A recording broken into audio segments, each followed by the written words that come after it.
Hey everyone, my name is Emma. I'm a member of Cohort 9 at the School of Nursing, and I live in Charles Village, which is about 3 miles away from the School of Nursing. One of my favorite things about living in Charles Village is that you're right next to the undergraduate campus, otherwise known as Homewood. You can see one of the really beautiful buildings on this campus behind me, and there's lots of learning spaces around here. I loved going to the library in non-COVID times. It was probably my favorite study space in all of Baltimore. And there's really beautiful outdoor spaces as well. So I can show you what it looks like here. So here's one of the quads on Homewood campus. This is the Wyman quad.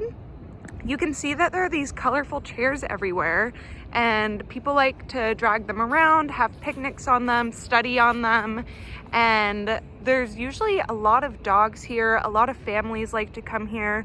Really, people just treat this area like a park, and it's a really nice space to get outside and take a break from studying.